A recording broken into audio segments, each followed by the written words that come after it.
Good evening. It is a very busy night, although frankly, when is it not a busy night these days? Capping off a day that saw the president all but promise to bomb Syria as he continued to tweet his outrage over the investigation into his campaign and the raid on his personal attorney, Michael Cohen. And it's there we begin with breaking news about what else FBI agents were looking for when they searched the home, the office, and the hotel room of Mr. Cohen. It wasn't just information about payments to a former porn star or a magazine company's deal with a Playboy model. It wasn't just allegedly about bank records. It was also communications between Cohen and his client, Donald Trump, about that Access Hollywood tape that threatened to derail the president's campaign. Now, remember, almost immediately after the tape was released, WikiLeaks published the first batch of material damaging to Hillary Clinton. CNN Jim Acosta has the story, joins us now from the White House. So what are you learning about more about Monday's raid? Yeah, Anderson, we've confirmed that FBI agents who raided the home, office, and hotel of Donald Trump's personal lawyer, Michael Cohen, sought communications that Mr. Trump had with Cohen and others regarding the infamous Access Hollywood tape that you just mentioned that captured the president making lewd remarks about women a month before the election. Now, according to sources familiar with the matter, the warrant's specific reference to the president is the first direct known mention of the president in a search warrant and appeared in connection with Access Hollywood. So this is obviously a story that a lot of people thought would not come back to haunt the president, meaning the Access Hollywood tape, but it appears to have merged with this Mueller investigation in ways that the White House is not very happy about. Do we know why they would have been interested in this information, or why they were looking for information about the tape or the attempts to keep it from coming out? Well, one of the sources that we talked to said the warrant also referenced an investigation into wire fraud and bank fraud. CNN previously reported that FBI agents removed Cohen's computer, cell phone, business files, financial documents. That's according to our sources. And the search warrant also sought communications between then candidate Trump and his associates regarding efforts to prevent disclosure of the tape. That's according to our sources. And so all of this is obviously of great interest to the Mueller team. Now, in addition to that, Anderson, investigators wanted records, communications concerning other potential negative information about then candidate Trump that the campaign would have wanted to contain, obviously, ahead of the election. Anderson, I remember covering that election, as you know all too well. This was a bombshell, and the sources that we're talking to said that this warrant was not specific about what this additional information might be, but obviously the Mueller team wants to get to the bottom of all of this. And when you talk to White House sources, they're obviously not pleased about this. They see this as a continuation of a fishing expedition that is not really in line with the original mandate for the Mueller probe. It's why, for example, the president is apparently reevaluating this idea of sitting down with Mueller's investigators. So CNN also has new reporting on John Kelly, the chief of staff, and his feelings on what he's seeing in the White House. That's right, Anderson. Our White House team is reporting that John Kelly was essentially coming into this week hoping that things were going to calm down after some chaotic weeks over here at the White House. That obviously has not been the case.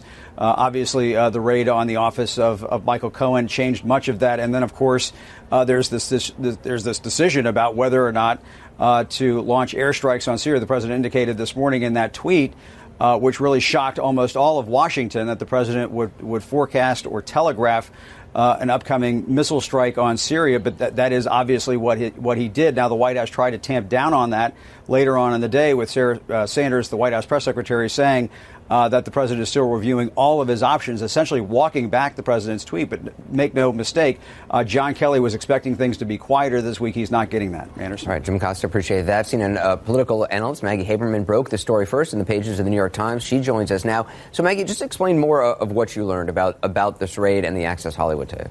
Sure. Specifically on the Access Hollywood piece, it is one of part of a bunch of categories, essentially, in what has been described to me by several sources as a lengthy search warrant. And in terms of the Access Hollywood component, it's looking for communications that Cohen may have had, I think either with the president or just on his own, around the Access Hollywood tape, as well as any other negative information that could have existed about the president, negative news stories, negative publicity around the president. president. So it's a pretty broad scope, but gets very specific around Access Hollywood. It's not clear what role, if any, Cohen would have had about Access Hollywood. What we do know is that was the same day the WikiLeaks dump of John Podesta's emails, the Hillary Clinton campaign chairman, that had been hacked, went online and sort of engulfed the campaign. Michael Cohen was also one of the only defenders of the president, then candidate, on television when the Access Hollywood tape broke. But it is the piece of this that has had a number of people close to this case very puzzled as to what exactly they are searching for. Maggie, after the raid first happened on Monday, your sources were telling you that on Tuesday the president's mood was, and I quote, brooding and fearful. Do you have any insight on how he's handling this latest revelation that the raid was, at least in part, communications about the Access Hollywood tape? Not happily. The Access Hollywood tape, as you know, was deeply embarrassing to him, and he is not somebody who gets particularly embarrassed by these things, but he was there. It has confirmed all of this, but that corner in particular, as I understand it, has sort of confirmed his belief. Both he and Michael Cohen are said to believe that, while this is a Southern District of New York warrant, that this is all sort of Robert Mueller's hidden hand. It was, according to Cohen's lawyer, done at least in part on a referral from Mueller. And this sort of confirms what the president had in his mind. This is how the president sees it, that Mueller has been just out to get him this entire time. This is just evidence of that. There are a lot of people close to the president, also at least one member of Congress on Twitter, saying they can't understand what this would have to do with anything. The topic of Access Hollywood infuriates and touches a real nerve for the president, and he is now going to see cable news chyrons about it all day today, again tomorrow. It's not going to help. Maggie, you reported yesterday that the president had wanted to fire Mueller back in December after previously reporting he'd also wanted to fire him back in June, but Don McGahn, the White House counsel, had stopped him or threatened to resign. Do you have any indication of where he is now on the idea of firing Mueller? Everyone I talk to says that he knows that he should not fire Mueller, and that it is a very, very dangerous proposition. The question of what happens to Rod Rosenstein, the Deputy Attorney General, comes up more frequently, but at the moment that also seems to be something that he recognizes would be problematic. But look, he is often musing about firing any number of these people. Jeff Sessions, Rod Rosenstein, Mueller, the investigation should be, quote unquote, shut down, is something that he has said on a near daily basis for weeks, if not months. And most of his advisors have come to dismiss these instances as that's just how he talks. Sometimes it has gone further than that. In the case that we wrote about from last summer, it certainly did. The case in December, he was extremely angry and had to be talked off of it. It's easy to dismiss the idea that he might do any of these things, except there was one time he did pull the trigger, and that was James Comey. Yeah. Now, that has not had great results for him, clearly, and he might see that, but it's why you can't just dismiss this as that's just him musing. And Maggie, on a morning when the president tweeted that Russia should, quote, get ready because missiles will be coming, which Jim Costa mentioned, he also tweeted, quote, much of the bad blood with Russia is caused by the fake and corrupt Russia investigation headed up by all Democrat loyalists or people that worked for Obama. Mueller is most conflicted of all, except Rosenstein, who signed FISA and Comey letter, no collusion, so they go crazy. Just technically speaking, these are not all Democrats. These are, in fact, I believe all Republicans. Right.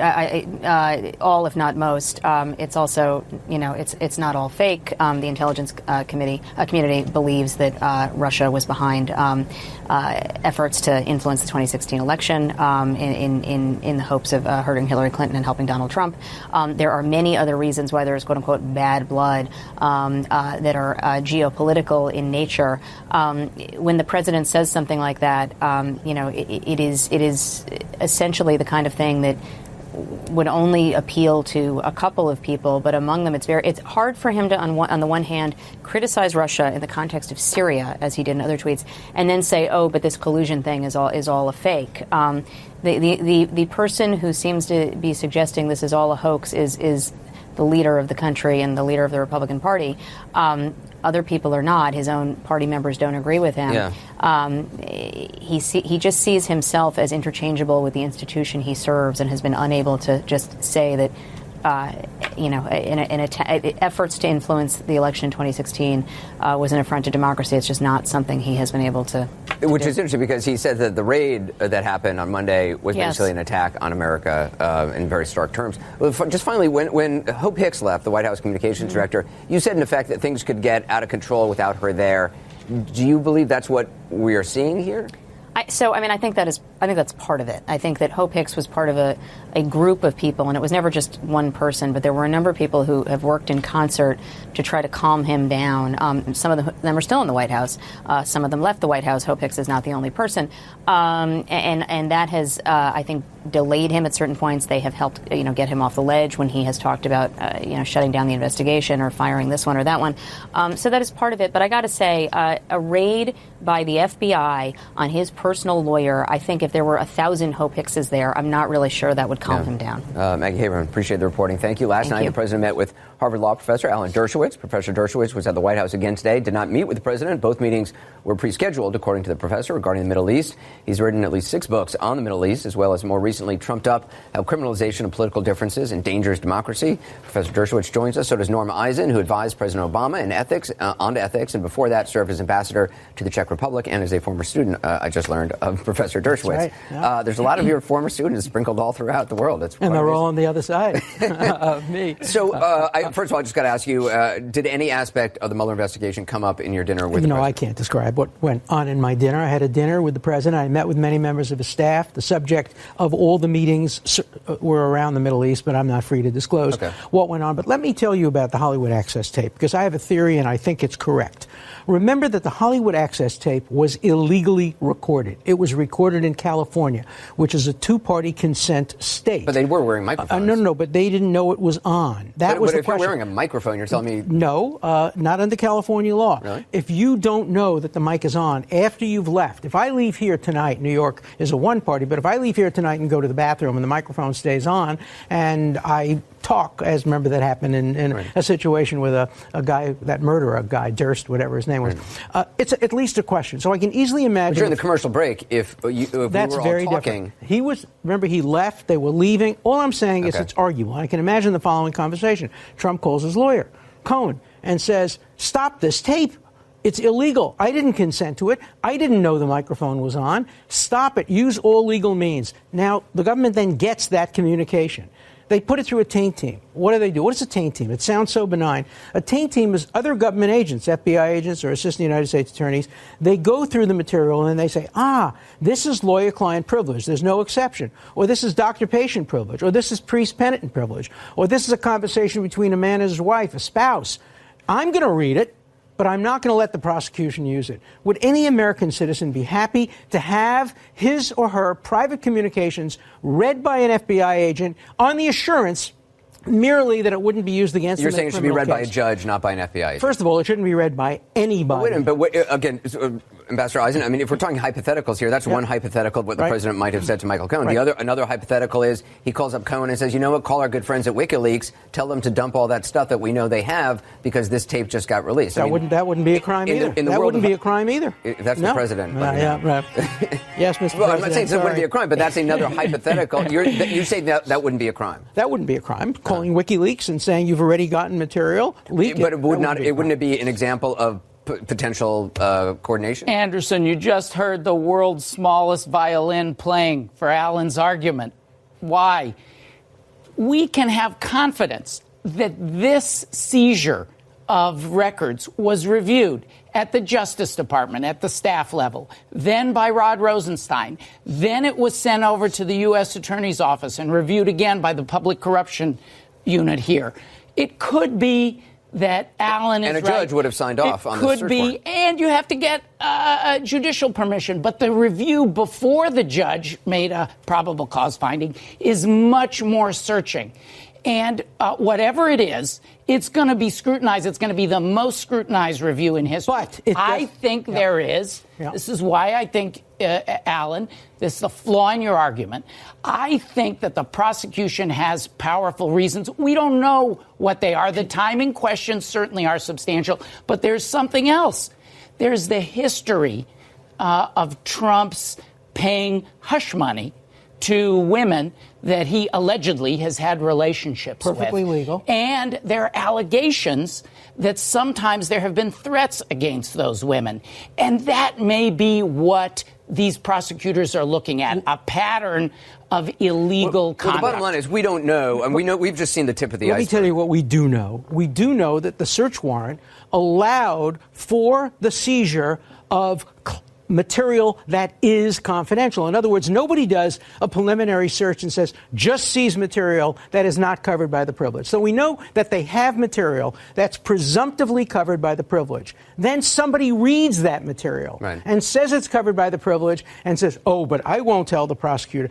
Let's assume, hypothetically, that they go and they find privileged material between the president and his lawyer. But it's embarrassing, seriously embarrassing.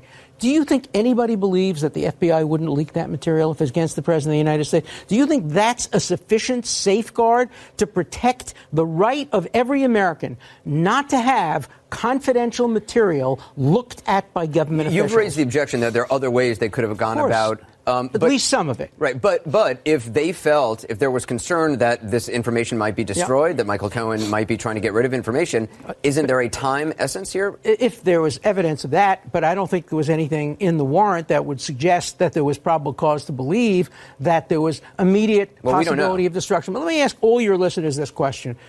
If Hillary Clinton had been elected president and they were investigating her with a special counsel and they were going after the emails and they were saying she destroyed computer this and that and the other thing, and they went in and they raided her lawyer's office, the ACLU would be on this case, the National Association of Criminal Defense Lawyers would be on this case, and my former student would be on this case. There's hypocrisy on all sides. Democrats would be against it. Republicans would support it. And now, thank God, at least some Republicans have now discovered civil liberties. That's Ambassador a good thing. I want you to respond to that. Alan, it's just not right. If any president of any party had committed the kinds of conduct that we've seen here, you mean like this, where you have a let me finish.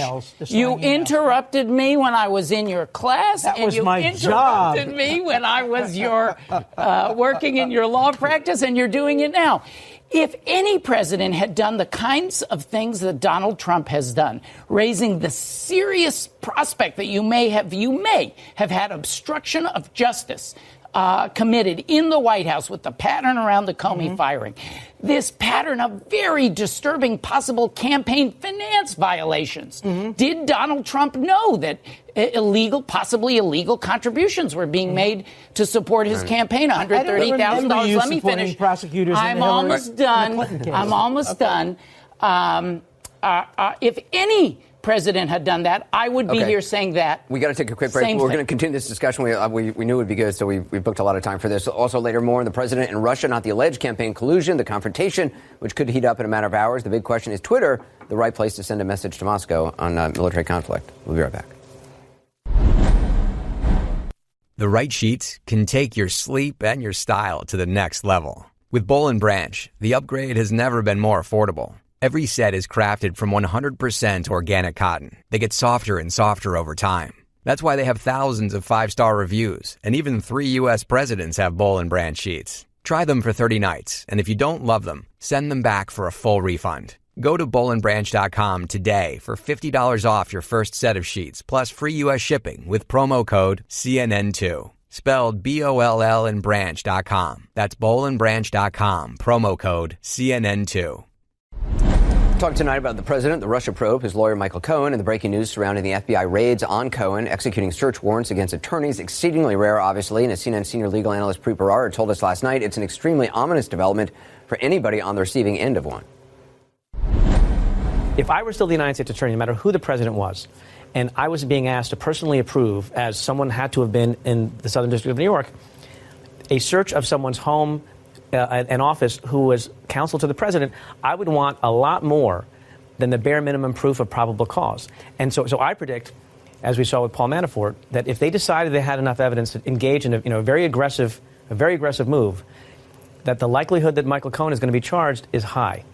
Back now with Professor Alan Dershowitz, Ambassador Norm Eisen. Do you agree with that? I think it is, but the question is not the rights of the lawyer. Everybody is entitled to get a search warrant against a lawyer. Lawyers aren't above the law. It's the rights of the client. That is, when you start taking the entire computer, all of the financial records, we know from reporting that it also includes conversations and transactions. So how can it be done then? I mean, if you're saying a taint team isn't the way to do it, it's not right for FBI agents to be going through this. You're saying what, a judge should be the one? If anybody's going to go through it, it should be a judge or a neutral monitor appointed by the court, so that the least number of people possible, the most trusted people, actually read the lawyer-client material information. Ambassador Eisen, do you agree with it? Well, first of all, in order to do these attorney-client searches, Anderson, the subpoenas need to be very narrowly tailored. So you're not sweeping everything in. I have a different view of the taint teams. I had cases in which the taint teams worked. I also supervised an FBI office when I served as ambassador. And I can tell you that those agents were honorable. I would trust them with my life. And I believe that if they have instructions not to leak, they will not leak. Professor? Boy, and I got a bridge to sell you in Brooklyn. No leaks. Oh, my God, a leak? It sounds like the scene from Casablanca. Leaking is pervasive. The head of the FBI, James Comey, leaked information and laundered it through a Columbia professor. That's the head of the FBI who's supposed to be stopping leaks. What kind of a message does that send to the FBI? What it says is leaking is okay. Leaking is pervasive in this government. You have said that it would be a mistake for the president to fire Mueller. What about Rod Rosenstein? Rod Rosenstein should be recused. He cannot be both a witness and a prosecutor in the same case. He's a witness because he was involved in the Comey firing. Involved. Right, he wrote the memo. If you're Trump's lawyer, the first person you call as a witness is Ron Rosenstein. You wrote the memo. Did you obstruct justice? Did you think this was an obstruction of justice? Would it be a mistake, in your opinion, though, for the president to replace Rod Rosenstein with somebody who was going to try to basically get rid of Mueller? Well, that's a tactical decision. I don't think Rosenstein, whoever replaced him, would try to get rid of Mueller. But I think Rosenstein's own status in the case raises very deep questions. Let's assume he doesn't get recused, and he then testifies. His lawyers will then come back and say, if he's now recused because he's testified, we have to go back and see if he tainted anything else early on in the case. It's a mistake for the government to keep Ron Rosenstein on the case. By the way, I want to take the opportunity to apologize to Norm. As you know, when you were my student, when I interrupted a student, it was the highest praise. It was a statement saying, I get your point, now let's move on. So whenever I interrupt you, it's praise. Now I'm going to interrupt you and praise you by disagreeing. First of all, it's not a tactical question when we're talking about the firing of Rod Rosenstein or Robert Mueller. I don't want to fire him. It's a profound, but it's not a tactical question. It's the most profound attack on our rule of law, what the president does every day. Number two, it is not correct, Alan. I've done these government conflicts, including sitting in the White House. It is not correct that a prosecutor needs to be recused at this stage of the case because he's a possible witness. You tell me one time in the thousands of cases that you have done when you have knocked out a prosecutor pre-trial before even an indictment of the subject or target. Name one example. First of all, you want to ask yourself, if you're a lawyer, whether it's tactically advisable to do so. But you're actually looking in this camera and telling me it is okay for the same person to be investigating, prosecuting the case when he knows he's going to be the central witness in the case itself. Does that really pass the smell test? Quick answer, and then we got to go. We do not yet know he's going to be the central witness. We do not know it. And the rules, there are rules on this, and the rules do not require it. This is more presidential mischief being recycled out of your dinner. The rules require common sense, and common sense says you cannot prosecute and you cannot be a witness in the same case. Professor Dershowitz, former student, Ambassador Norm Eisen, thank you very much. Appreciate it. Just ahead, the action on Capitol Hill today to try and limit President Trump's ability to fire Special Counsel Robert Mueller. Talk to one of the sponsors of a bill that would do just that, Democratic Senator Cory Booker, next. Hi, I'm Mackenzie Atwood, and the Steven Universe podcast is celebrating the new Steven Universe animated episodes with mini recaps. Join myself and the Crewniverse for a quick inside look at each new animated episode. The podcast fun starts April 17th. Watch the animated episodes on Cartoon Network and then learn more about them on the Steven Universe podcast. Subscribe for free at Apple Podcasts or wherever you listen to podcasts. Well, with President Trump reportedly fuming over the raids on his personal attorney, Michael Cohen, and a report that the president discussed firing special counsel Robert Mueller this past December, now a bipartisan group of senators are working together to try to protect Mueller and any future special counsel. Today, they rolled out a new consolidated version of some earlier proposed legislation that would do just that. The Special Counsel Independence and Integrity Act, as it's called, would ensure that Mueller or any special counsel can only be fired by, quote, good cause by a senior Justice Department official. It would also require a 10-day window to seek expedited judicial review of a firing. Democratic Senator Cory Booker is one of the sponsors of the bill. I talked to him earlier tonight. Senator Booker, I'm wondering why you and your fellow senators decided to introduce legislation today. Obviously, you've got to believe there's urgency to protect the special counsel Mueller right now. Well, first of all, I want to make clear, I introduced this legislation with Lindsey Graham last year. We had a hearing about this legislation already. So there's been a lot of movement on the legislation. But yes, you're right, Anderson. There seems to be a renewed sense of urgency and vigor to move this forward. And I'm hopeful that we are going to get this into our committee and out of our committee. And God willing, perhaps even to the Senate floor for a vote. We obviously learned today that during the FBI raid on Michael Cohen's home and the office, the hotel, the FBI saw communications between then candidate Trump and Cohen about that Access Hollywood tape. I'm wondering what you make of that, and does the president's reaction to that raid add to the concerns about Mueller? Yeah, well, first of all, we have a constitutional crisis in the making, should we ever have, between now and in the future in history, have a president who he himself or his associates are under investigation. In this case, we've seen his associates be indicted, have still retained the power to, without good cause, to fire or order the firing of a special counsel.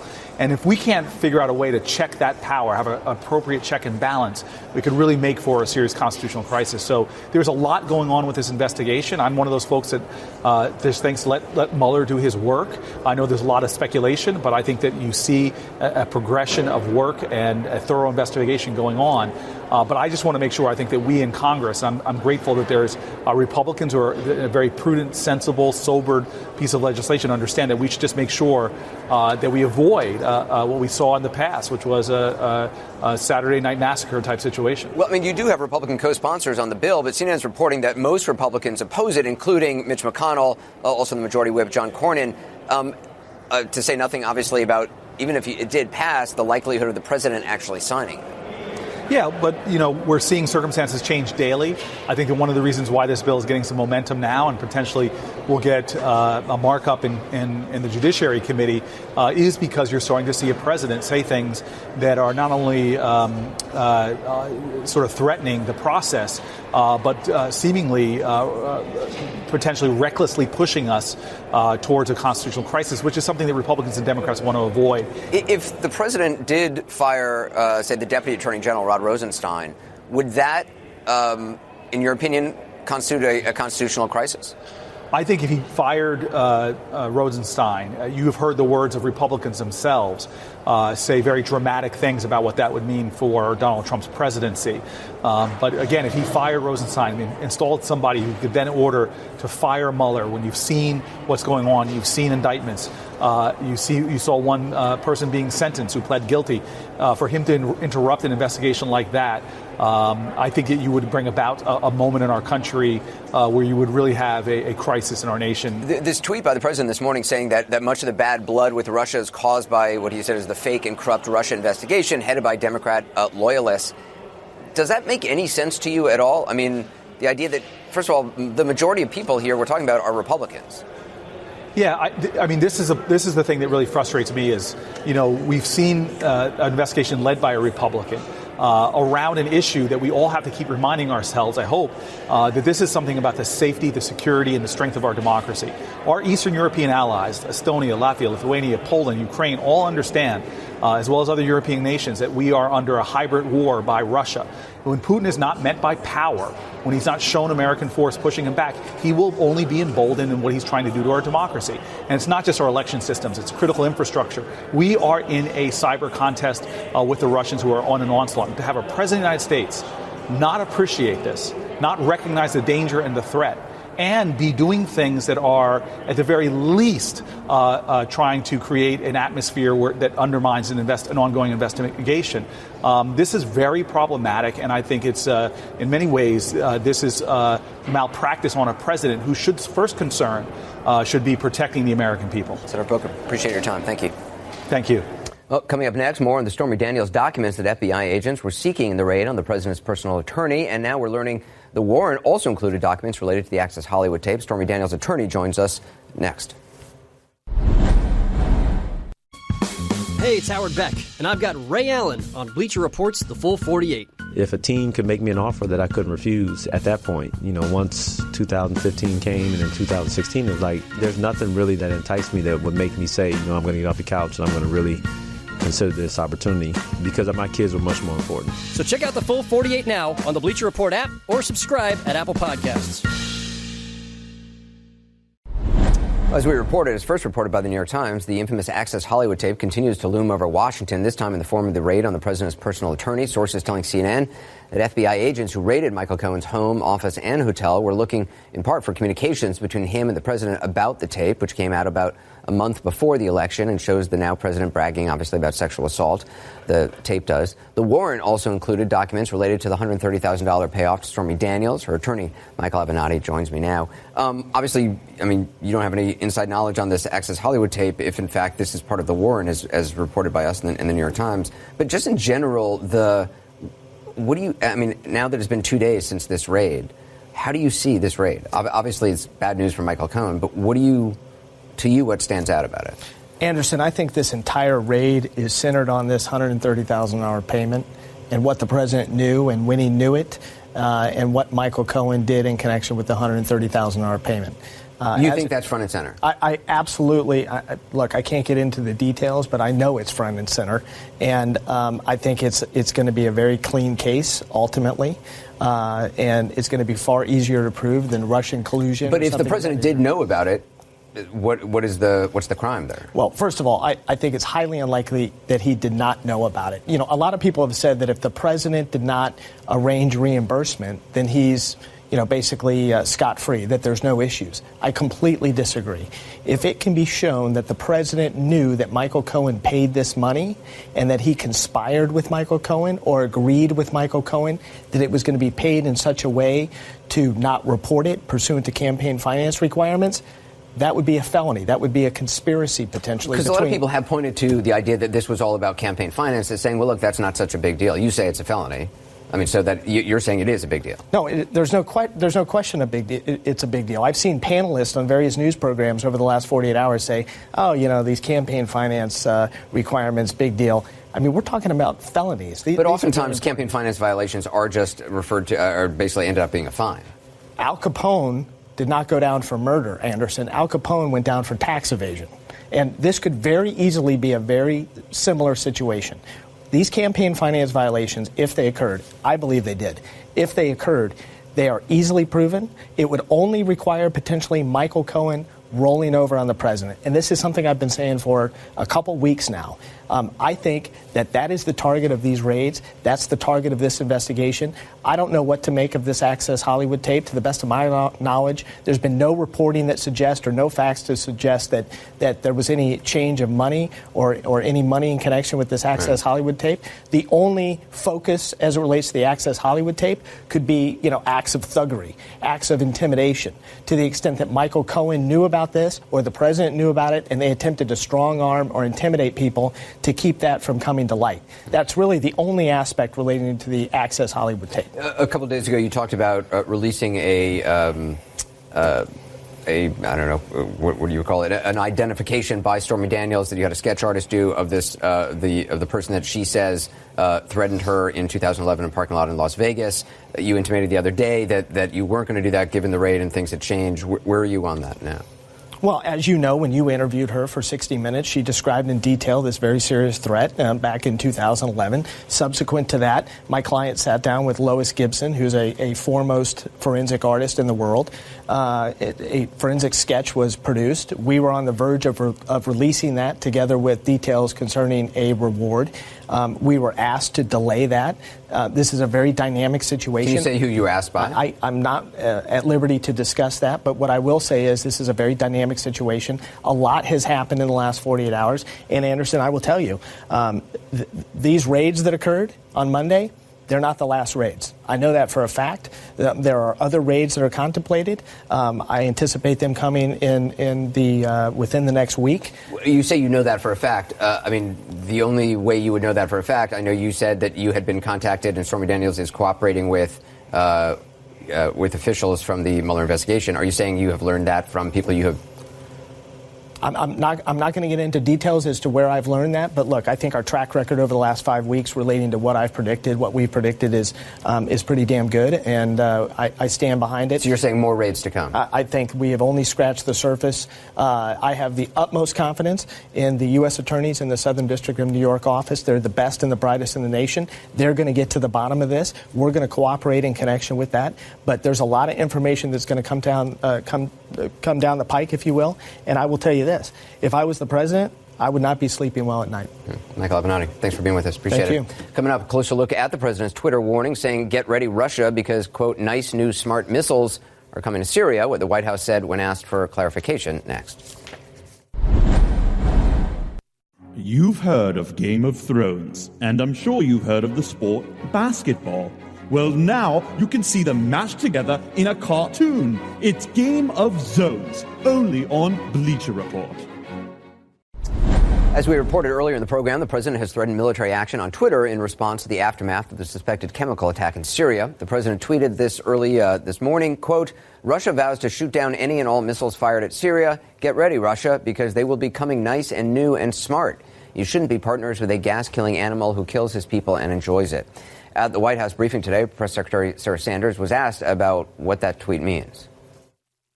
We're maintaining that we have a number of options, and all of those options are still on the table. Final decisions haven't been made yet on that front. So does it mean anything at all?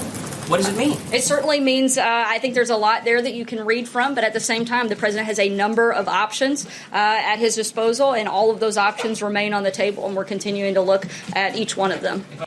All options may be on the table, but the tweet said missiles, quote, will be coming, which certainly qualifies as telegraphing military action, something that Mr. Trump criticized President Obama for repeatedly, and something both Sarah Sanders and the president have said over and over and over and over he would never, ever, ever do.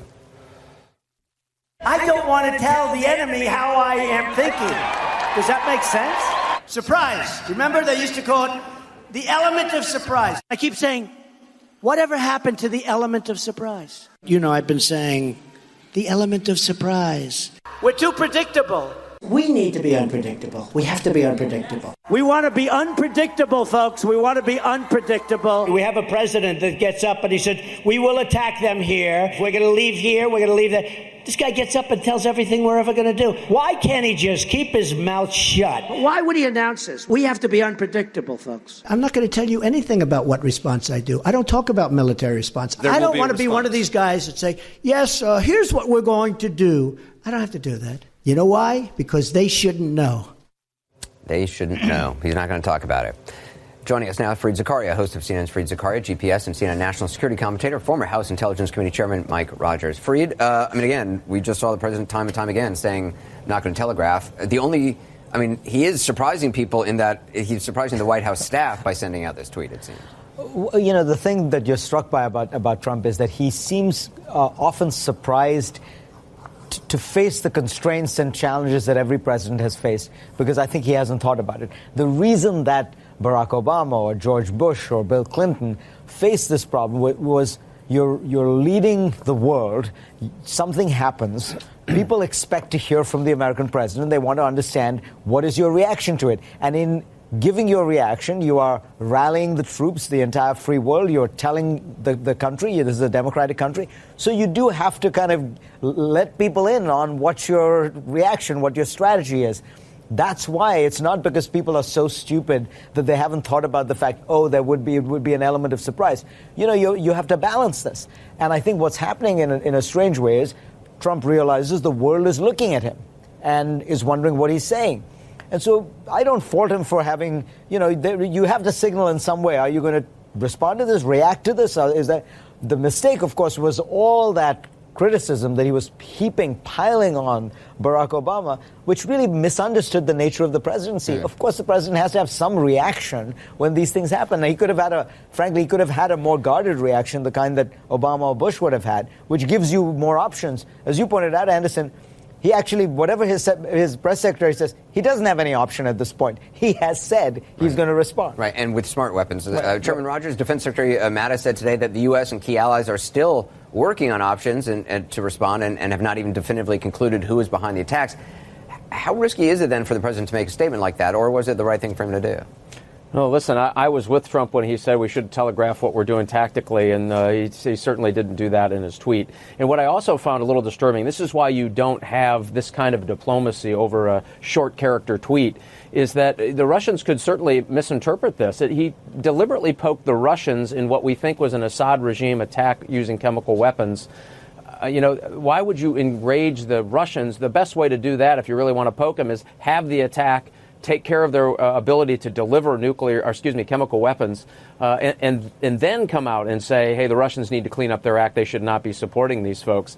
And now what's happened is you see that anti-air units are being deployed, units are being moved around Syria, ships have deployed, the Russian ships have deployed out of Tartus, a Russian-controlled port in Syria, and the reason they're doing that is they believe if you're going to fire missiles, you have to do it from the Med, and they're going to have ships out there to try to deal with that. None of that is good. I mean, some of that they were going to do anyway, but this heightened poke you in the chest just doesn't help and may have, in fact, taken away an avenue of which the president could have dealt with this issue. You know, the striking thing listening to Mike is there's so much kind of bizarre incompetence in the Trump White House. Sometimes, things go wrong. Government is very hard. National security is very hard. But so many of these cases, it is obvious that this is not what you want to do because you create more problems for yourself than yourself. So you look at the steel tariffs with China. They decide to go on, with steel tariffs, and then, surprise, surprise, we actually import most of our steel from Canada and Mexico and South Korea and Germany. So then you have to provide exceptions to all those countries. Or just think about what Mike just said. This is all predictable. If somebody just had a National Security Council meeting and had this 5 or 6 people around saying, okay, if we were to do this, what would likely happen? These are the things. So then you don't do that. It seems as though nobody in the Trump White House does any scenario planning before they announce something or before the president tweets something. Chairman Roger, White House spokesman Sarah Sanders kind of danced around the president's comments, saying that just because the president laid out one option doesn't mean he's looking or not looking at other options, including diplomacy. But to Fareed's point, does there need to be a clear strategy communicated in any type of reaction? Oh, completely. And if this were part of some grand strategy that maybe those of us who are used to do a lot of the national security work don't understand, that's great, but you need to articulate it or at least demonstrate it. And when you have the Secretary of Defense who's in a different position saying, well, wait a minute, we haven't even worked out the issues with our allies yet. And by the way, if you're going to be successful at this, you have to have our allies engaged in whatever decision. Even if the president decided, I am going to fire Tomahawk missiles and take out your ability to deliver a chemical weapon, either by air or by machinery or by runway, all of those things could be options. Now that seems a bit muddled, and you've gotten ahead of the negotiations with your allies. I will tell you, that will honk them off. That's a technical diplomatic term, Anderson. Yeah. I mean, it will happen. They're not going to be happy about this because they want to get it right. They want to be able to tell their people why this is important and why we need to thwart the use of chemical weapons. I just think it takes away options. It doesn't help you build allies and put more options on the table. Chairman Rogers, Fareed Zakaria, thanks very much. Coming up, new details about the raid on the president's personal lawyer, Michael Cohen's office, hotel room, and home, and how the infamous Access Hollywood tape is now playing into the investigation. Also, new reporting on a plan to cripple the Russia probe and the return of Steve Bannon.